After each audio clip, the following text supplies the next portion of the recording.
Rolling and the sound is speeding. Hi, welcome to another episode of This Week with Drew. This Week with Drew for Thursday, June 10th, 2021. What's going on? On today's episode, hang on a sec, fuck. Okay, we're good. On today's episode, we got, I went up, shit. And the intro creeping up on me. Cause you know Big Drew, he's from Beverly. And he go to the Drake like a snake in the drain in the pipe. And you know he's gonna take, a little bit of that green for me. Hi, what's up? Welcome to another episode of This Week with Drew for Thursday, June 10th, 2020. I didn't even turn the fucking piano on. Okay, hi, well, how are you? How are you? Are you having a good week? Have you been out there enjoying the sun? Are you getting ready for summer? Did you do all your spring cleaning and you got your summer clothes out of the basement and we got the bin of the summer clothes? That's what Courtney did. She went and she got her summer clothes out of the basement and I just fucking have a closet. I don't have summer clothes. I don't have winter clothes. I just have fucking human suit. It's a fucking black tee with black jeans or blue jeans or black or gray shorts with varying levels of Vans, ankle socks, or DCs. And then backwards hat, yay or nay, or bandana. Now, yay or nay. And human suit. It comes in a variety of different colors, black, gray, a little mixture of both, and it's great because it totally takes the load off of me. I don't have to think about summer clothes or winter clothes or fall or spring. I think about temperature. I go based on temperature. There's no style involved. There's no trends. There's nothing like, ooh, that's cute. Nope. It's the same thing every day. Every day I wear a black t-shirt with some kind of other thing, depending on the weather, the temperature. The higher the temperature goes, there's an inverse relationship between the length of my shorts and the temperature of the outside. So the higher the temperature goes, the shorter my shorts get, until if it were to be so warm, I'd be out there in a G-string. I feel fine in a banana hammock in public. Just walking around, you gotta kind of fucking chub it up. Yeah. Oh, me and Paul wrote a sketch about two guys who body switch, but then one guy's like, "Don't look at my dick." It's like, what do you mean? How am I supposed to pee? Like normal, sitting down. Okay, so let's do a little bit of. We got a little bit of motherfucking. We got. Oh, that's not my thing. How was my week? How was my week? Okay, well, I'm actually recording this first thing in the morning on Thursday. It's 8 o'clock in the morning because a lot fucking going on in this house right now. Shmortal's coming up on the end of her fucking master's, and she got some big fucking Zoom test today, and I gotta work. I'm back to Long McQuaid, bro. I've been slanging wood like all week. And you know what? I've kind of come to this place up and down. I've been going up and down about it, the day job thing, you know what I mean? But it's necessary. I can't be on the road as a full-time comic right now. I hustling Zoom shows is like, I would rather work a day job. That's what I've decided. And that I like selling guitars. I've been doing it for a fuck of a long time, but when I kind of fall into it, like when you kind of slide into it, and it's something, when you've been doing something for so long, like, you know, when you worked at a place for so long, you like know every single thing about the computer, or you know every single, like, I've seen every scenario possible in a music store, like every single fucking situation possible I've seen it. Because you do something for literally half your life, you're like fucking, or 15 years, you're like, how much more, like, unless there's something new, like a new technology comes out that like creates new problems. Like, I've already had these problems before. And you just learn how to talk to people, man, because people, especially in this industry, like, they don't know what they want. They know what they don't want, and they know that it's something like this. And it does a thing, I think, maybe.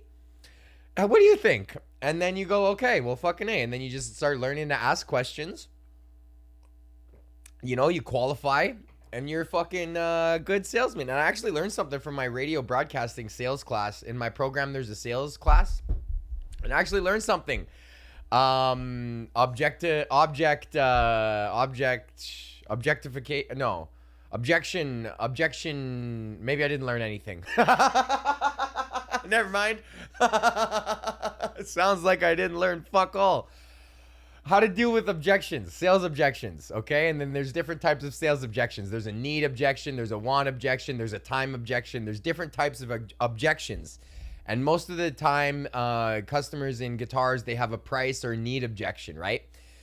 So it was actually pretty sick. I used it on this guy who was trying to grind me for a case. He's just like, come on, man. Like, come on, man. I'm not going to do you. No, come on, man. Give me a case. And I'm like, he's like, no discount. I'm like, no, there's no discount. This is a $200 guitar. Why do you? And he's like, okay. And I'm like, well, and then finally I get to that. There's no discount on the guitar. And he's just like, I'm like, so, okay. And this one doesn't come. He's like, I'm like, this one doesn't come with a gig bag. And he's like, whoa, oh. It doesn't. Well, you gotta throw that in. And then I learned from my sales class that it's like, oh, this guy clearly has a price objection. So I go, okay, so I just want to understand. You're buying this guitar and you need a guitar in a case. And he's like, yeah. And I'm like, but right now the price that it's at is too high. So what I can actually offer you is maybe if this guitar is too expensive, let's get you into a ukulele. Those are only $50. And the guy's like, what? I'm like, well, it sounds like the guitar, what you need, you don't have enough money for what you need yet. So until you have enough money, let's get you a ukulele. And the guy's like, well, hold on a sec. Like, I've already switched. And he's like, no, I want the guitar in the bag. I'm like, okay, well, then it's $292. And then he's just like, there's no discount. I'm like, I'm telling you that I just want to make sure. I want to understand, you're telling me that you need a guitar in a bag, but $300 is too expensive. And he's like, well, no. And I'm like, okay, well, if it's not too expensive, then that's what the price is. And he's like, but there's no discount. I'm like, nobody gets a discount. But it was so funny to be like, okay, so just so what you need and what you want, you don't have enough money for. Is that correct? And you're telling me that you don't have enough money for the thing that you want? And that you're telling me you need. And then you just make them say it out loud. Because if you're just grinding me for a free bag, obviously you have the money to fucking buy it.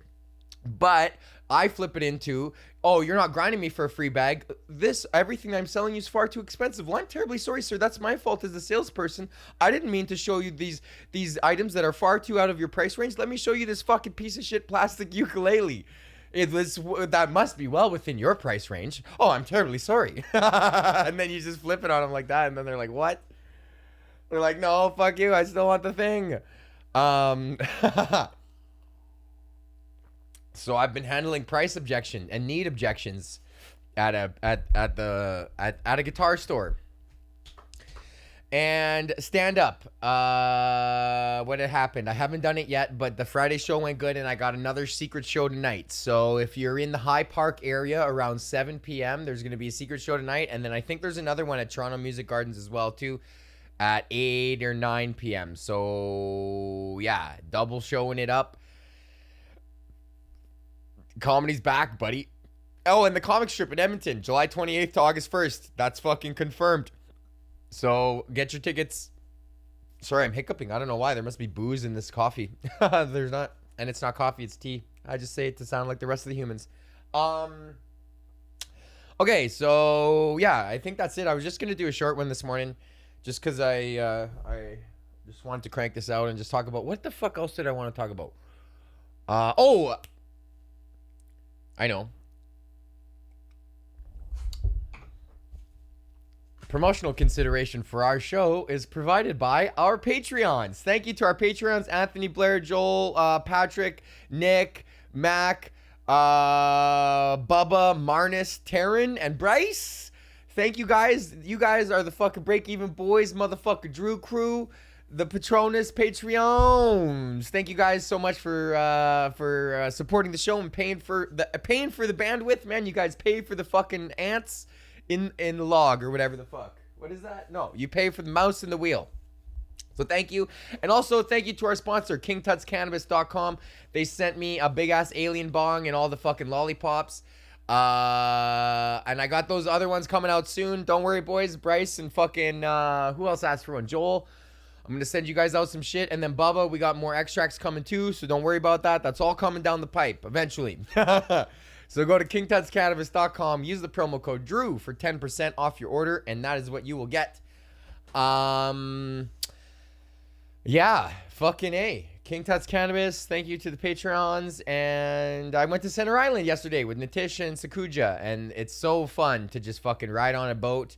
And they have barbecues there and charcoal briquettes. Fucking hibachi, bro. And then we just cooked like more sausages. I'm obsessed with cooking on charcoal briquettes. But I can kind of see why now propane is a little bit more superior, because you have a constant temperature control. Charcoal is like a increasingly declining temperature, so you kind of have to maintain the coals or whatever, which is not hard, but you kind of got to get you get zones going, right? Like that's why in like those old fucking southern barbecue places, they have a fire and then you shovel and then drops to the bottom and then you shovel the coals in, so that the coals are all exactly the same time, like you shovel them at the same heat or whatever. But whatever, I am just a man. Okay, so thank you guys. Yeah, so check out the comic strip July 28th to August 1st, Hyde Park tonight. Check out to what other stand-up. That's it. Stand-up is back, man. And yeah, so thank you to King Tuts. Oh, and then we're gonna do King Tuts Tuesdays live every Tuesday now. Me and all the King Tuts roster. Trying to make it like skateboarding, bro. How we're all sponsored by weed, you know? And so it's like Etnies, but for weed. And I'm like, who's my favorite skater? Rodney Mullen, probably. Okay. Who's your favorite skateboarder? Let me know.